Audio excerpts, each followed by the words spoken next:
Boy, we are ready to roll. We are back in session.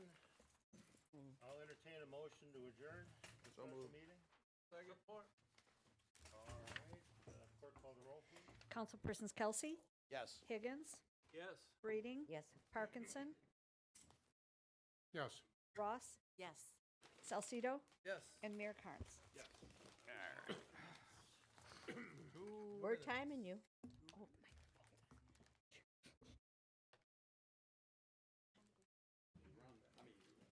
my. Back in session. Lillian, we're back in session. Well, I should probably go. I want to give everybody a fair warning. The meeting goes real late tonight. I have surgery in the morning, Oh, so good luck. Yeah, no, yeah, stuff I got. I understand. But I didn't want to make you guys want to get stand up and walk. All right, I appreciate it. Did you hear that? Why are you looking at me? Why is everybody always looking at me, especially you? Well, we canceled the pizza for the night. Hey, now that's not good. Bought the pizza early, anytime you want to.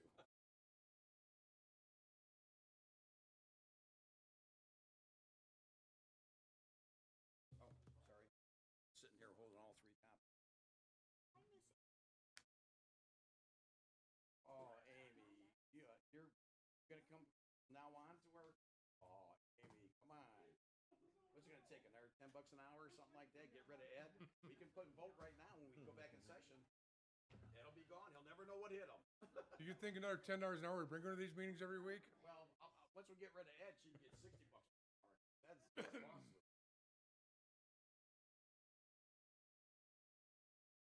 If she starts making better decisions, she might get $100 an hour. Hey, you never know.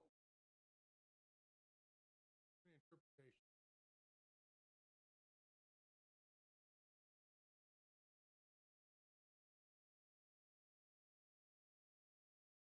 Okay.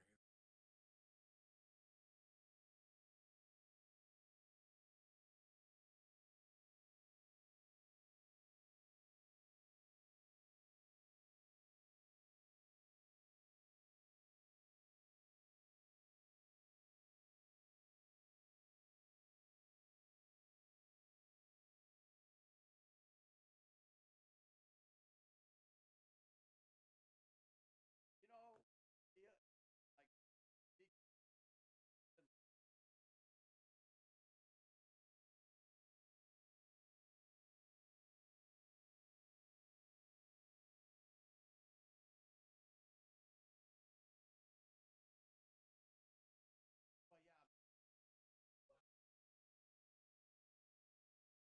Yeah, those see, those are the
Are we filming? Yeah, looks like we are filming this one.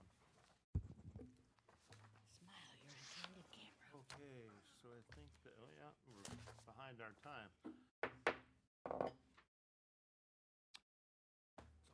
We have the camera, so we will call the special meeting No, it's a study session of the Lincoln Park City Council to order. We'll go with 6:33. If everyone would please rise for the Pledge of Allegiance. Pledge allegiance to the flag of the United States of America and to the republic for which it stands, one nation under God, indivisible, with liberty and justice for all. All right. If we could have roll call, please. Councilpersons Breeding. Higgins. Here. Kelsey. Here. Parkinson. Here. Ross. Here. Salcido. Present. And Mayor Carnes. Here. Okay, the purpose of our meeting tonight is to discuss Chapter 1476, Signs of the Codified Codes of the City of Lincoln Park. We have our planner here, Leah, and I think that she's going to kick things off for us. Is that correct? Yes, that's fine Okay. by me. Hi, everybody. So I'm very short. Okay, very glad to be here to chat with you about signs. We just to recap, we had a little kickoff to this meeting wherein the building department reviewed some of the inconsistencies between the built environment and what our ordinances allow. And in the meantime, we have taken a look at some possible modifications to the ordinance and also distributed a survey to council to sort of gauge some opinions and preferences on the proposed changes that should be made. So I've distributed to each of you a little packet that basically contains the summary of what we'll be discussing, well, truly the whole content of what we'll be discussing in the next hour or so that you kind of have it all in front of you for your reference and so that we can all follow along. The overview of that is just on the first page, the major areas of change. And so reviewing the sign ordinance in its entirety, it seems to me that the things that need to be changed are to legalize existing signs as appropriate. There are a couple of whole classes of signs that are prohibited by the ordinance, yet pretty prominent in the city, and probably the right course of action is to figure out which of those should be permitted. To modernize the permitting of temporary signs, that's kind of all over the ordinance. It's not well collected, and so it's difficult for anyone who would want a temporary sign to figure out exactly what's permitted. To adjust the permitted signage in the central business district to conditions on the ground, and this is actually not a new item. This is not a new topic of conversation in the city. The DDA has brought to planning's attention probably a good year ago that, as the trees are growing downtown, it conflicts a bit with signage. As the speed limit has gone up, are the signs, in fact, calibrated to what the actual traffic is, the actual intended audience of them? So last week, I provided you with the report that was written last year, which addresses that in some great detail. I don't think that we need to cover any of that great detail, but if you are interested, I wanted you to have it. The fourth thing that we need to do is to conform with the Supreme Court decision, Reed versus the Town of Gilbert, which says that municipal governments may not restrict expression because of its message, ideas, subject matter, or content, which means that we cannot regulate signs having anything to do with what is on the face of them. It is the time, manner, and placement of signage that we can regulate. And finally, ease of use. As I said before, there are a number of things that just show up in several places throughout the current ordinance. Of all of the ordinances, I think the sign ordinance is one that is most commonly used by the public and needs to be sort of as user-friendly as possible so that our businesses can be comfortably in compliance, can get the most out of their signage, and so that we get the built environment that we want. So that's kind of the overview, which is on page 1. And then moving to page 2, I think we'll go through this. We're not going to touch on everything. The areas that are in kind of that greenish color are just reporting the survey findings from the survey that we distributed. And the ones that are in the reddish color are the items for discussion that we'd like to touch on here. So I'll just introduce us to the survey pretty quick. Oh, okay. We took a visual preference survey, which said for each sign type, we asked you to select all the sign examples that would be acceptable. You could choose more than one sign example per question. We did, for the most part, use local signs as those examples, which is a little bit of a double-edged sword, right? You get to thinking specifically about the business and not so much about the sign type, perhaps. But the fact that this is this is our built environment that we're trying to modify. It seemed like those were really still the best examples to use as long as we could keep that in mind.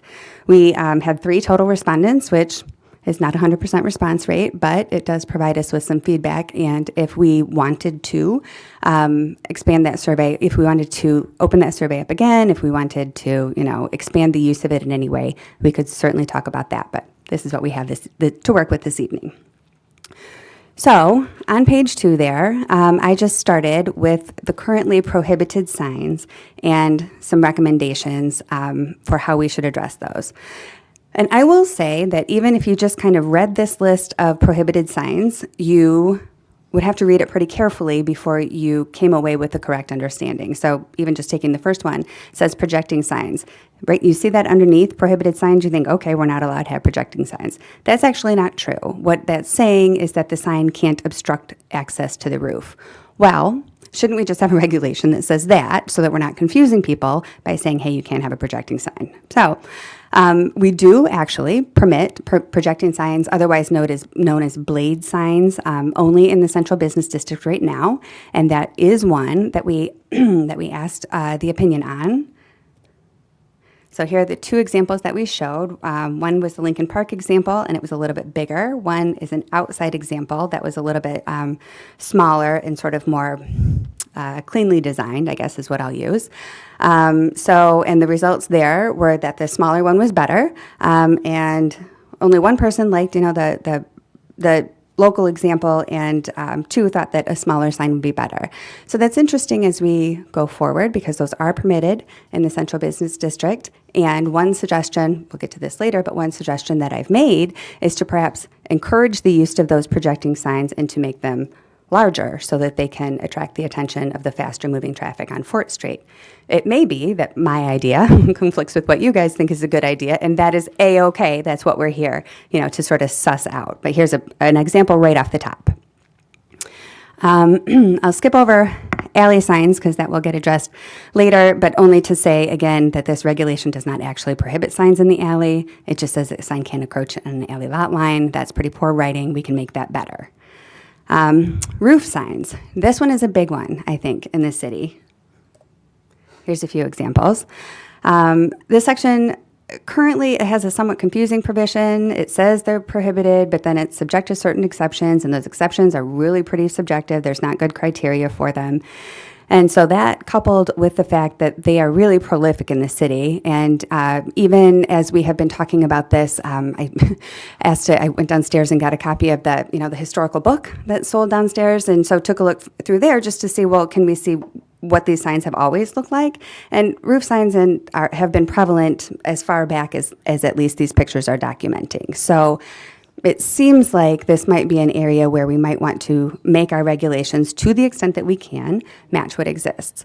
Roof signs are often prohibited in communities because they're considered a safety hazard if they're not well maintained, and that is kind of that's the other side to that. It really kind of needs to be coupled, if it's going to be effective, with a robust inspection program, basically. So, but when I asked you guys what you guys think about roof signs, they were not wildly popular either. The regular example from Lincoln Park that's on the left, I mean, that's pretty standard of many of the ones that we saw historically and throughout the community. The one in the middle sort of has multiple signs on there. I find that less attractive, looks a little busy, and nobody particularly cared for it either. And finally, on the right, there was a taller example that's not directly attached to the roof. Again, none of them wildly popular. So an item for discussion here that I had called out before I got the survey results was whether there should be further regulation addressing the sign's orientation, parallel or perpendicular to the building. So, buildings that are set further back would probably have the sign that is just kind of on its face, but on its roof so that you can see it. And buildings that are closer to the street would have, the perpendicular sign so that you can see it as you drive by. Because the survey closed this morning, then we pair that with the results, and the question is, do we want to permit them at all, or do we want to really continue encouraging the roof signs that are here to be either perfectly maintained, which is, how they remain safe, or and then also to be, sort of phased out. And that's, how these zoning changes work. We would also want to keep in mind the fact that this ordinance has been written as such for, as far as I can tell, anywhere from 9 to 21 years. And so has there been a substantial change because these signs have been illegal for the past 9 to 20 years? Has there been a big difference in the built environment? Is that working as intended, or would it be better to go with what we have? This is a good question. And I don't know how you guys want to format this meeting, if you want to stop now and talk about the big things, because I think there's a couple of big things here, or if you want me to kind of cruise through the whole thing and then come back to the highlights. Which do you prefer? Cruise through and come back to the highlights. Will do. Perfect. The next thing are vehicle business signs. So here's the example that we gave you, and everybody found that to be appealing. In our ordinance, the purpose of prohibiting vehicle business signs is to prevent businesses from basically repurposing unusable vehicles into advertising. As our ordinance is currently written, it doesn't include currently licensed commercial vehicles. So as long as this, for example, this sign was licensed in operable condition and being used, then it could be parked anywhere on its property and sort of serve as a sign. However, if we drove past there a bunch of times and saw, boy, I don't think that van has ever moved and all of its tires seem to be flat, then that would not be considered a vehicle business sign, and that's an important distinction. And then finally, the other biggest one, so in addition to the roof signs and the projecting signs, are the pole or pylon signs. These are the most prevalent ones in the city, and that makes their prohibition a little problematic for the reasons that I previously discussed. My recommendation, because they're so prolific, is to include them as a permitted sign type and govern the maximum dimensions by district. So it seems that there was some agreement here that at least your basic pole sign, as found in the middle, should be permitted, but that sort of expansion, such as having the over-large ones that you see on the right, or trying to stick multiple signs on there, as you see on the left, was a bit of a bridge too far, and we would prefer the much neater look of just the one. Temporary signs have their own section. Portable signs and portable messenger signs, they're currently listed as prohibited, but they are permitted in other places. And so my recommendation is that these two don't really need to be separated. They just all need to go under the temporary signs and have standards developed for them. 2 of our 3 thought that the portable message board signs were appealing enough to be used in the community, and we also permit sandwich boards in the central business district.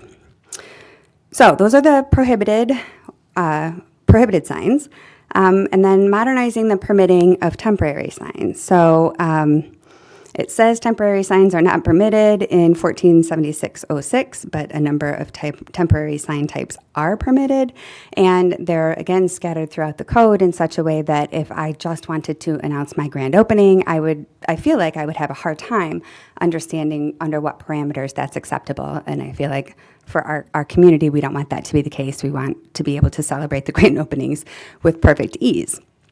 So and then there are other types of temporary signs that have been observed in the city but just aren't addressed in the code, either because they're too new or, probably that's it, just that they have popped up since there has been a code revision. So the first one that we'll talk about are banner and cloth signs. Presently, those are permitted for 60 days, 10 days if they're attached to a canopy or a marquee, and currently there are no dimensional limits. So here's a variety of examples and uses of those. The survey findings, 3 of you approved of 1 standalone sign, which is found on the far left there. 3 approved of 1 wall-mounted temporary sign, which is the kind of third one in, which you would maybe envision as advertising something within the store, but it wouldn't have to be. 2 approved of multiple temporary signs, which I found that one a little bit surprising, that the second one from the left there got pretty good approval. And then 2 approved of temporary signs used as primary identification, as is on the right-hand side there, which I think there's not really anything wrong with that in the beginning, but perhaps we don't want to encourage that as a primary means of identification in our business districts. There's The next several items are not, they didn't have any kind of survey analysis associated with them. They just kind of are pieces of the code that need cleaning up. So temporary promotional event signs are permitted, but this definition, this is exactly what we're talking about when we say a content-based regulation. It is a promotional event sign. The sign is defined by what is on it, the promotion of an event. And so as it's written, that regulation needs to be altered in order to in order to be legal. We can kind of tweak this and permit these signs by omitting the reference to promotional event. And this is the strategy that we'll be taking with basically every content-based regulation. So now it just says temporary signs. And so then if you read the rest of it, it says, okay, well, we would permit temporary signs in the commercial districts. They can be 15 feet away from the right-of-way line. You can have one sign per building. You can't have it more than 4 days in 1 week for 2 consecutive weeks and 4 times per year. Those seem to me to be fairly good regulations for temporary signs, and it doesn't say anything about their content. You can sort of have your temporary sign to promote or advertise or conduct any communications within the other regulations on communications, such as free speech and commercial speech and all of those other things. Those are not touched by this decision. So I would advocate kind of keeping those if we think that those are good regulations. And I would also add a maximum number and dimension to those regulations, which is always my advice. I'm almost never in favor of a regulation that does not have some kind of maximum limit. Balloons, we presently permit balloons, one bunch of 6 balloons that are 24 inches or smaller, less than a foot away from the principal building. This seems like a reasonable regulation that we could preserve. Sandwich board signs, those are permitted at 1 per business, 2 feet wide and 3.5 feet tall, have to be removed at the end of each business day. They have to be internally weighted, and you have to leave a clear path for travel. Again, these are reasonable regulations that could be preserved, and it's my understanding that I believe a sandwich board license has the license fee has some, goes to the DDA perhaps, and is used to fund some of the DDA's programs. So that also is kind of functioning in the city's ecosystem, and I think functioning well.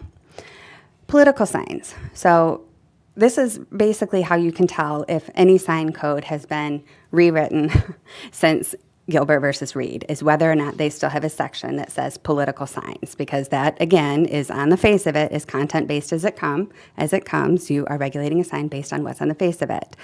So how are we going to get around that? Well, the regulation can be rewritten to permit additional signs in conjunction with an election. So now we're regulating the time of additional sign placement. And you say you can put some, currently we say that our political signs can be 4 square feet in residential districts and 32 square feet in other districts, and then for 60 days before an election and 14 days afterward.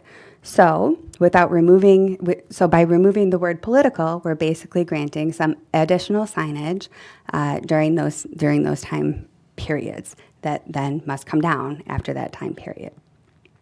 This, too, is a reasonable regulation, although council may wish to impose an upper limit on the number of signs, especially in commercial districts. I don't know how much you would want to do that in residential districts because, I mean, there can be many candidates who are running in any given political cycle, and I'm not sure how far we would want to go in saying, well, you can support 8 of them in your front yard, or then again, because these are time, manner, and place-based, that is a perfectly legitimate thing that we can do.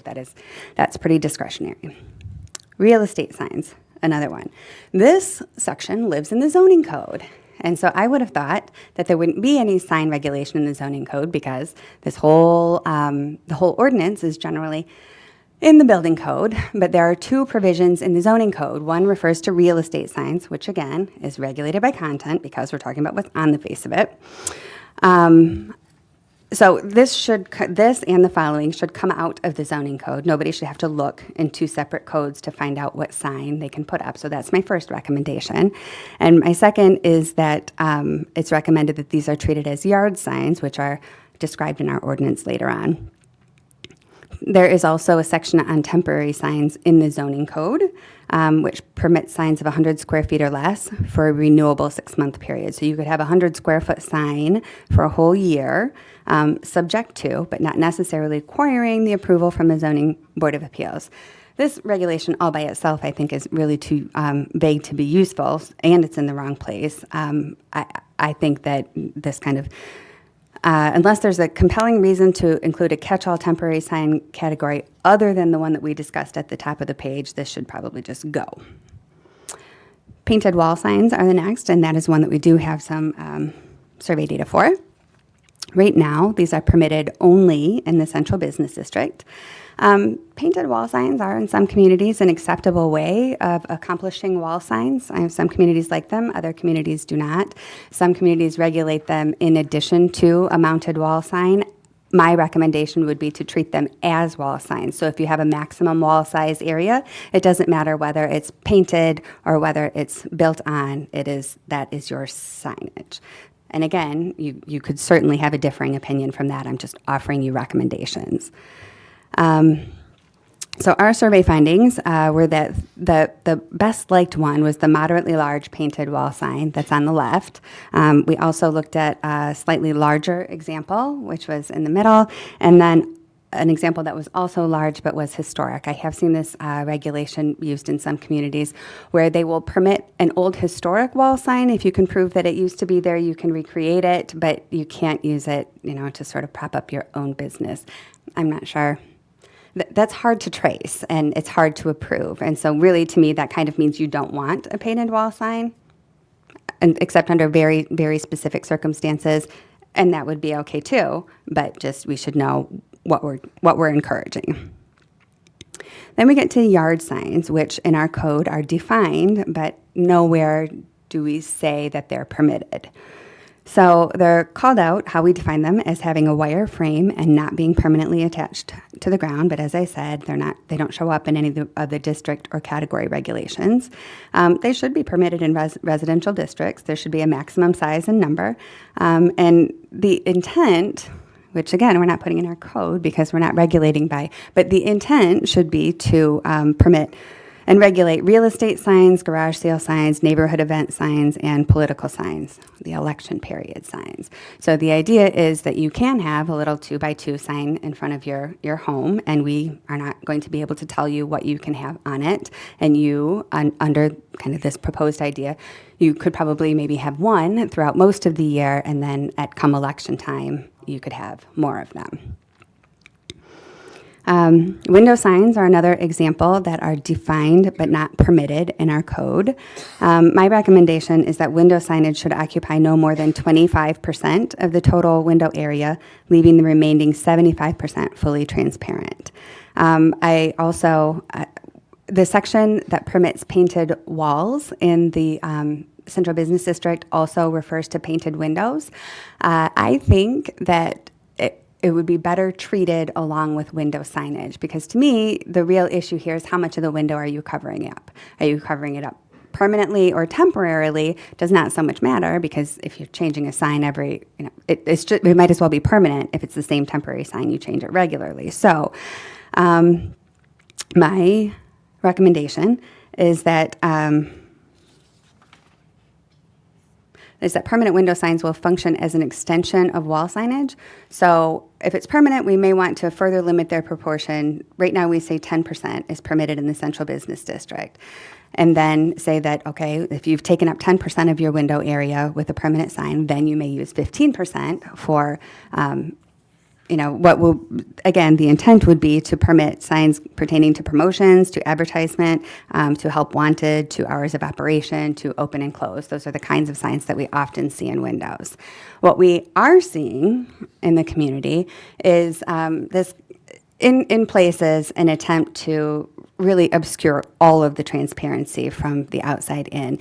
And I do feel pretty strongly that is not that's not a good component of the built environment. When these buildings are built, we ask that they have 25% transparency, that we ask that they put windows in, 25% transparency in every district except the central business district, and 60% transparency in the central business district. There's a lot of research that talks about the comfort of the pedestrian, of anybody who is not a car speeding by, even the cars who are speeding by, the appeal, the attractiveness. There's just, there's not really a whole lot of benefit to a blank wall or one that is covered and transparent in that way, at least not a benefit to the community. So my recommendation, but what has been troubling there is that we define it, but presently there's no such guideline in the code that would tell you what you can do with window signs. It just says that they exist. And so I really can't say that I would find fault with a business owner who thought that this was the best way to utilize their windows from their perspective. It is an enforcement issue once this has gotten way out ahead of us. So our survey results show that this was not wildly popular among the respondents. Both the kind of unified design of window coverage and this sort of sale paper approach were equally unpopular, but both got one vote. Speaking of windows, we also asked about window lighting, which this is one of those things that's kind of new, has popped up in the last, I don't know, maybe 5 years or so. And we have nothing in our code that addresses that at all. I will say that the way that the code is written, anything that is not expressly permitted is prohibited. So, but that is not the way the code is read often by the reader. And so as explicit as we can be in what we want to see is what we'd like. Maybe a little bit to my surprise, this got 100% approval rating from our respondents. So it turns out we like those. I don't mind them at all. I'm kind of Las Vegas-y myself, so I'm on board with it. But I was a little surprised at this finding. Based on this finding, I would probably want to permit them to add them into the code. Non-frontage signs. So these would be the signs that are facing the alley or facing, most often we see them when they're facing a parking lot to oncoming, and the point is for them to be visible to oncoming traffic. So this is a case in which, right, the business doesn't have to spend the additional money for a projecting sign, which, have to be constructed and mounted and inspected and all those things, but they are still able to catch the attention of oncoming traffic.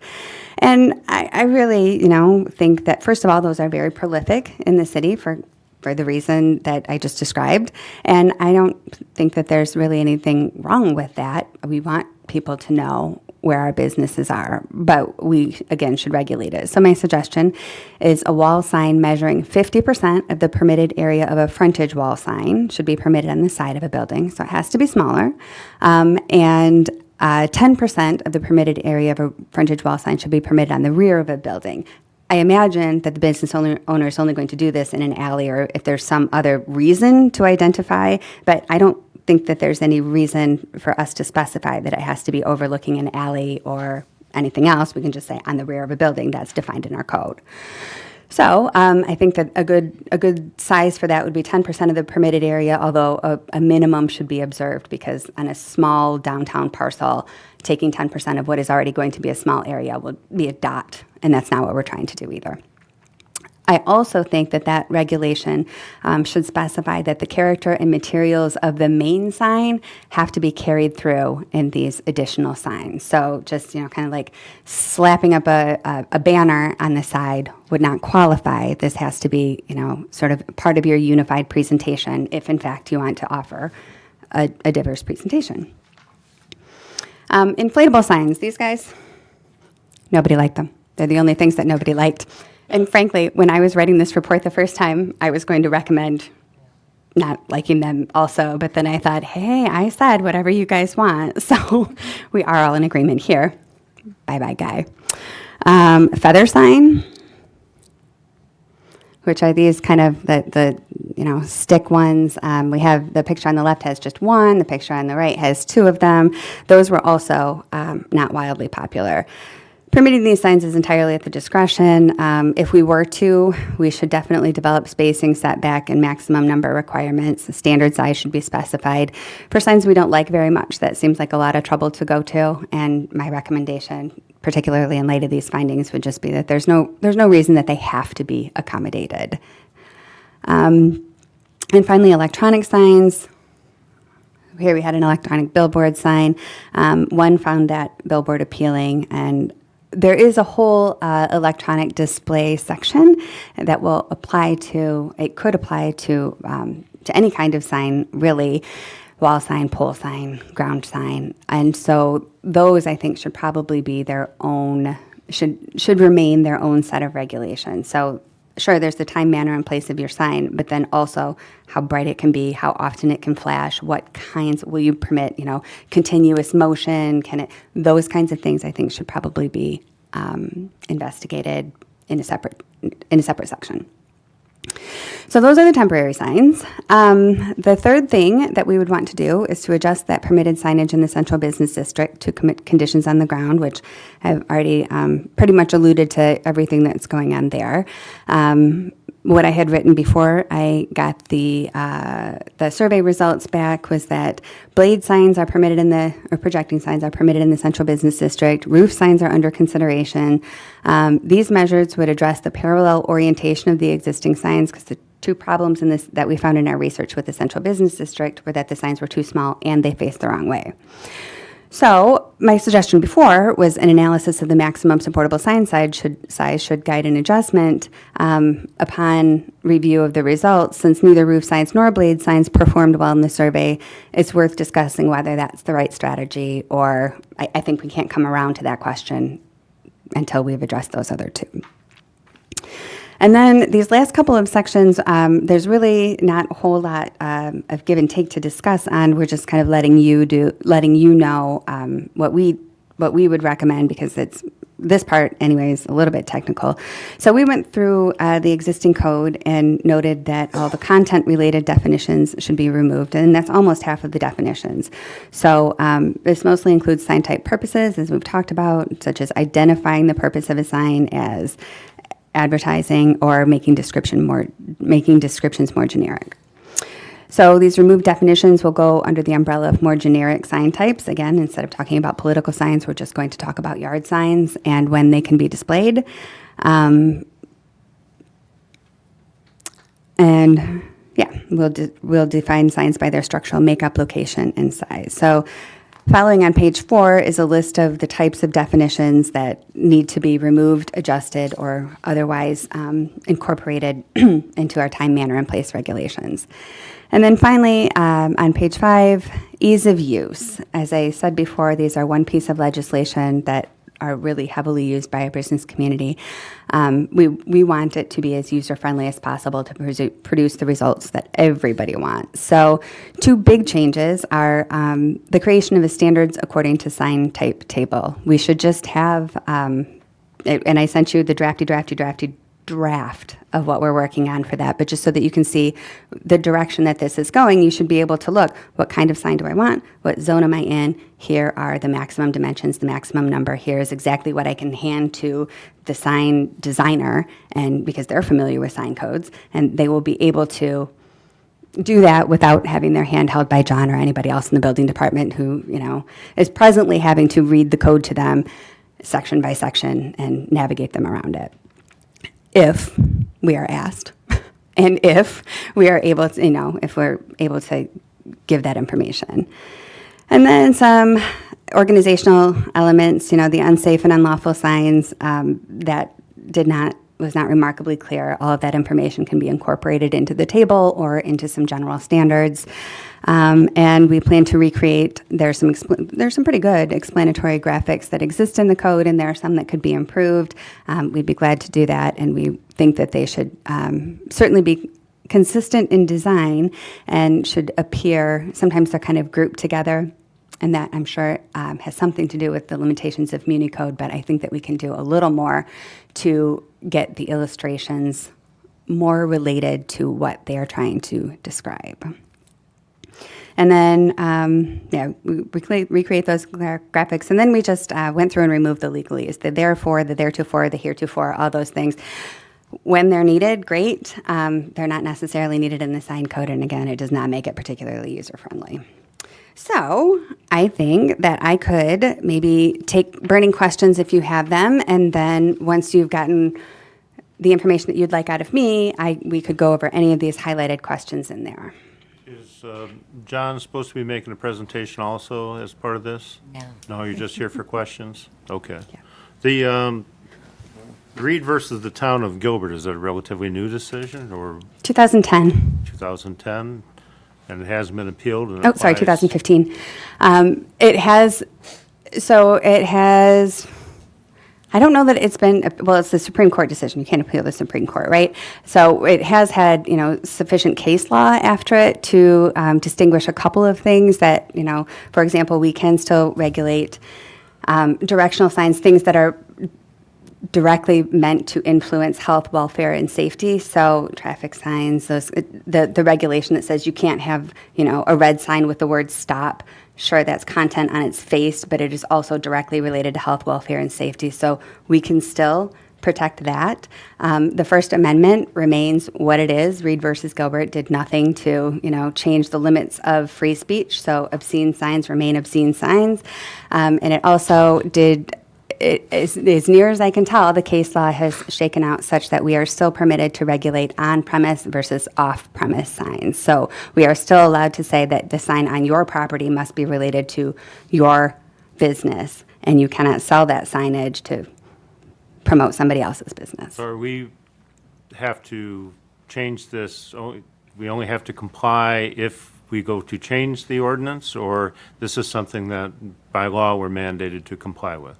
My understanding is that the Supreme Court does not particularly grandfather, and so we are mandated to change that. I don't think we can hold on to this sign code for forever and just say, well, we didn't touch it. Okay, so this is something that we're required to do then? That is my understanding, yes, but I am not an attorney. Okay, and I had a question about the pole signs. And we had a discussion before, and since that time, became fixated on looking at how many of these pole signs are out there. And when you go to other communities, Southgate, for instance, is one, that there is a proliferation of them. I mean, it doesn't look bad or anything. How do we fit in with other communities as far as our sign ordinances? Are we similar to, or is each city just this vast difference? It's funny because it's hard to tell. I did just sort of a little spot search. I for sure looked at Allen Park, Southfield, and Wyandotte are the three that I'm remembering. Wyandotte was the only one that had updated since Reed versus the town of Gilbert. And so I didn't spend a whole lot of time diving into the other two because it was obviously sort of outdated guidance. I will say that I don't know about the majority, but certainly a substantial amount of the sign ordinances that I look at do prohibit pole or pylon signs. But Have business owners given any input? they have not given any input. I really, especially given the fact that we're doing surveys on existing businesses, I really felt that it was important for us to have a conversation and understand even what the parameters of the conversation are. I think that it's not particular. Well, I think that it is a good course of action to get some solid recommendations together and take those to the business community. It's much easier to kind of react to something than it is to think of all the possibilities, especially if that's not your job. Well, you've opened up, probably 150, 200 different decisions that you're going to have to make as far as this goes. Yeah. So is there going to be a recommendation other than this, that like a completed code Yeah. I would. presenting, or you're looking for just input from us of how to proceed with that? I'm not so much like, so I could, from where I am sitting, I could just go back to my office and I have enough information to write you a code and to fill out that table. But what I'm looking for here are kind of what would go in some of those boxes. So, for example, I have my recommendations on here, and if I just took this back to my office and typed it up, you could have a proposed sign code to react to. But the things that I would be taking like a wild guess at are, so I'm going to put in a new line, let's say, for a pole sign, because we have so many of them. And I am going to kind of look around and take a guess at what I think the maximum dimensions should be. Before I do that, it would be all the better if I could have an understanding of what you'd like to see. So that's the level of input that I hope I've structured this for. Okay. Couple of questions. Go ahead. To the chair. I've just got a couple of questions. You specified about the vehicle business signs. They could not have a junk vehicle sitting there. That falls under the Michigan traffic control. It'd be an inoperable vehicle, the police department could tag it. So you don't have to worry about flat tires or whatever, junky cars, not being properly licensed or insurance. All right, temporary promotional events. Going out of business is regulated by the state. It mandates they can have a going out of business sale for a period of 30 days. But if you're going to regulate that they can't advertise that for more than 4 days in 1 week, and for 2 weeks, that does not cover what the law says they can do for going out of business. And we also would have to address the sidewalk sales, because those are good currently for 15 days in the city, and that falls under a whole separate ordinance. Political signs. We already have this on the books about the size and dimensions of this or whatever, but Carrie has a legal opinion down in her office from Dave Zelnick, a judge, who says you cannot regulate political signs whatsoever, how long they can be there, or when they have to come down, that it's a freedom of speech. You can have it there all year long. So whether that's changed, but I mean, we have a legal opinion from our attorneys that says, no, you can't do it. I mean, we've always told the candidates they could put it up, a period before and had to be taken down 10 days afterwards or whatever, but we do have something on the books already, so Sure. that would have to be addressed. Well, I think the political sign, in particular, I think we're going in conformity with that, because what we're saying is that we don't care what's on that sign, and you can have it. You can have a sign in your yard, one sign in your yard, all day, every day, the whole year. We're not going to say a word about it. And 60 days before an election, we'll say now you can have 8 to unlimited signs, which is that's not regulation, right? That's less. But if you're going to add 14 days afterwards, our current one says 10. So I just want them to be the same. If Absolutely. we're ever Oh, I do gonna change too. things. What section of this ordinance on the signs would regulate the posting of signs on city easement? I'm talking in the residential. Would be the posting of signs on city easement. So you're talking about like just a regular old yard sign, but you don't want it in the right of way. No. That's the question? So then we would regulate yard signs with a setback. Okay, because currently you cannot put signs on the city easement. Yes. And so that falls under the ordinance for yard sales. Yep. That may be all my quick, if you're gonna regulate under the yard signs, whatever, the maximum size and the number, I want you to keep in mind that a lot of these for the yard sales and stuff, they make their own signs. They put a sign on a ladder. And so if you're gonna regulate how they're going to advertise for this $10 permit that they get or whatever to have a yard sign, I just don't want us to regulate it so much that people can't even, it costs too much to put in the newspaper to advertise. And so that's really the only way that they can publicize that they're having a yard garage sale, Sure. estate sale. And that's another thing, estate sales, they're terrible about putting the signs on the city easement. Yeah. That's all. Agreed. I'd like chair, to Your add, Honor. to the chair, Go ahead, sir. I'd like to add to that, everybody that posts yard sale signs or estate sale or lost animals, they post them on telephone poles, wherever they want. If nothing else, they should be able to take them down and not leave them to fall off and come to litter. They can. Okay. They can now. The police department can now. They can. Yeah, but the people should know before they put them up that they're liable for for those signs. Because, Councilwoman? Thank you. I have a couple questions, Yep. Leah. The sandwich board signs. Yes. If we have them right now in our ordinance, is it restricted to certain areas? I believe they may only be permitted in the central business district. Yes? Okay. So we could possibly open that up Yes. to all the businesses? Yep. Okay, perfect. And then again, just like Council President was speaking about the political signs, is it possible to look into to see if another community has maybe incorporated in their ordinance something to the effect of following the state regulations for political campaign signs? Yeah, although then I would want to know what the state regulations are, because if they have not been updated per Reed versus the town of Gilbert, I'm not sure that the state will save us from being out of compliance. Okay. Well, we've got the Michigan Campaign Finance Act and the Michigan Election Law. And I know they have a whole section on campaign signs. I will Okay. look into that for Thank sure. you. Thank you. And one more, I think. The electronic signs. Yes.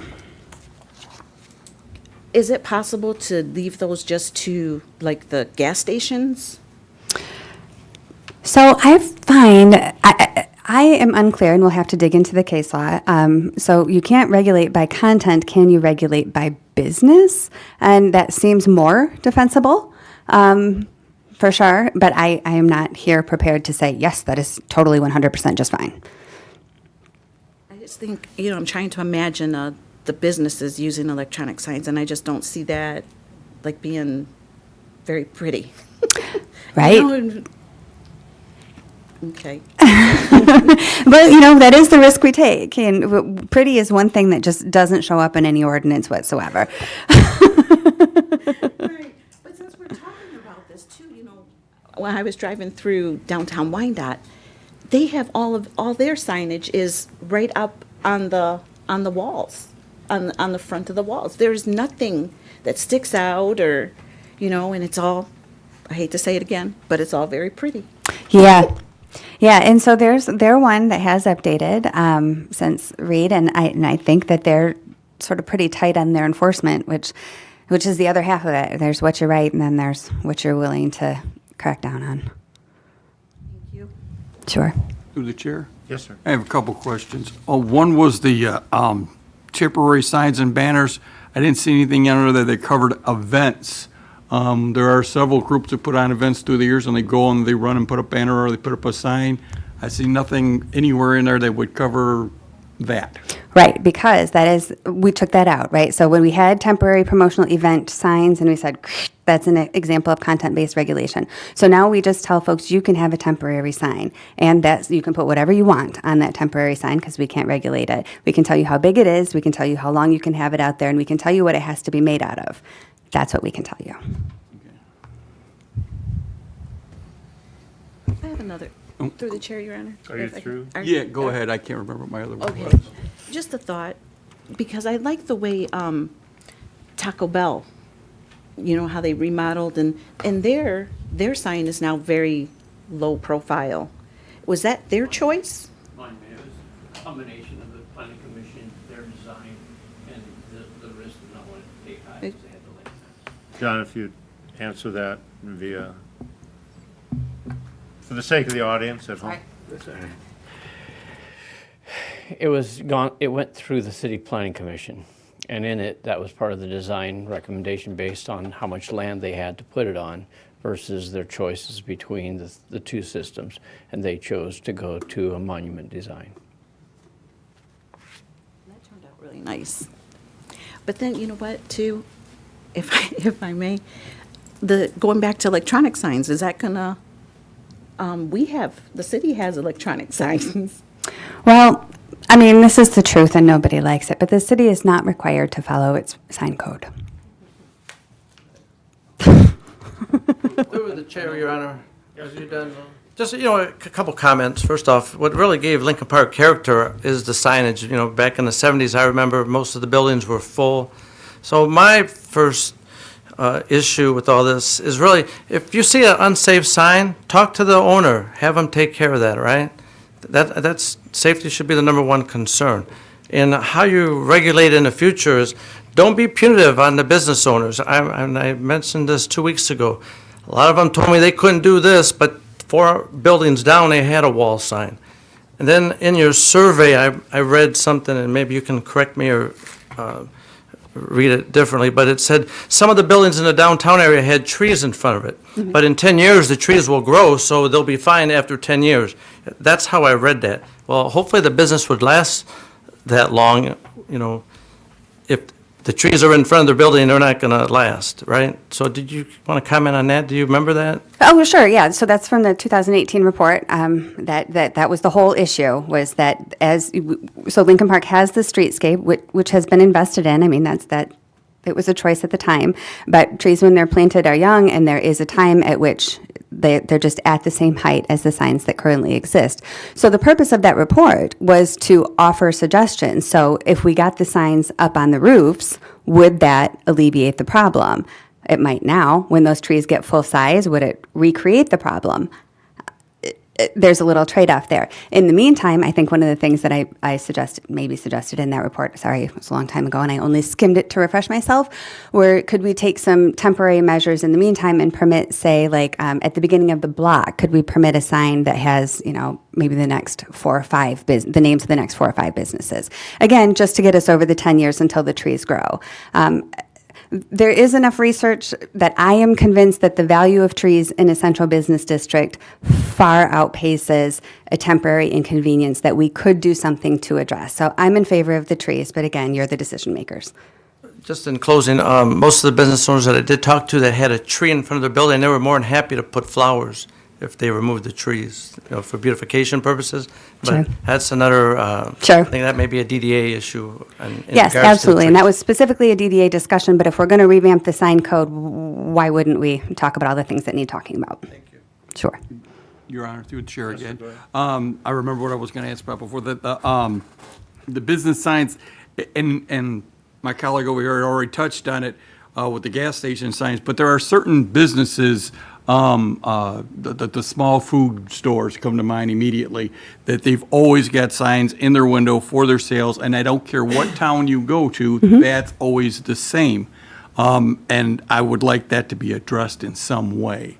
Sure. So I think permitting, if you can cover 25% of your window, which by our ordinance has to cover 25% of your building facade.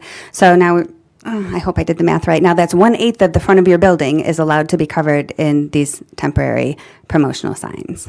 And what I'm saying is there are some businesses that would not be enough. That's simply not what they do. And I'm talking about, and I don't want to name a name of a store, but I'm talking about the small grocery store type stores. Yeah. And those type of things were very traditionally, and I don't care what city you go to, they're advertising their meat sales, they're advertising their Pepsi sales, or whatever it is, in the windows, and they're using their full windows, and you'll find that in any city you go to, and that's tradition, and that's hometown feel. And I don't think we want to mess with the businesses and not allow them to advertise. And the other thing where we're saying you can only use so much in your window, there are some businesses in town that have more than one business in their business, so they have to advertise, you know, I may be selling tires and I may be selling candles in the same store. I should be able to have signs for both. I think that needs to be addressed. Well, you guys are in control of that. So I have my recommendations, and, you know, this will be legislation that you advance and vote on. If we want it to say that you may cover 100% of your windows, if you are a certain kind of store, a certain size of store, you know, we would want to think through the potential challenges to that and the potential enforceability of that, and how much that opens us up to the charge of, but you let him do it if you don't want everyone to do it. Through the chair, I was just going to say that consistency is why we're here. We haven't been consistent. We've made too many exceptions, and that's just for whatever reason. And I think you don't have to be cookie cutter, but you got to have some kind of conformity, because if you don't, then everybody's going to ask for an exemption, because every business is different. Right. My tire selling is different from me making pancakes. It's different. I mean, it's a different business. But I think what happened is the city's got too far out, and there's not been enough enforcement. And some of these roof signs, these new people are coming in, they want to put a roof sign, but they got to be bigger than the guy next to them because they can't see him. So you go bigger. So it gets to be who's the biggest one on the block, and pretty soon they're sky high, and they don't maintain them because obviously the business moves out there 20 years and somebody else moves in and the sign's still there. So I like to see some kind of reasoning for why we're doing this, though. Also. I mean, because it makes it easier for new businesses to come in to understand what the rules are, if there's a reason behind it, and that's what I'm looking at. And it's easier to explain to the person at the Planning Commission or the ZBA or the DDA why we did things. Yep. Other than, well, I thought it was a good idea. I mean, I'm not saying it's bad, but Yeah. anyways. We are getting near all. our Thank you. time limit here. Thank I you. would ask that you open up the survey again. Yep. Yeah. I missed it by a little bit. Yep. Yes, it was closed off. It would be nice to have the responses from all 7. Yes. I would think that it may be necessary to have another study session with this, and I would encourage some of the business owners at that time, I would like to hear from them as we are going through this. I think that would be the right way. I have, I think, enough feedback here to come forward with maybe some proposed regulations that we could talk about. Again, with the increased survey participation, we could get more specific on my end and bring in the business community. I think it deserves to have another meeting set up for it. Agreed. Okay, and with that, I'll entertain a motion. No, we'll just adjourn the study session at 7:28, I believe. Take a quick couple minutes.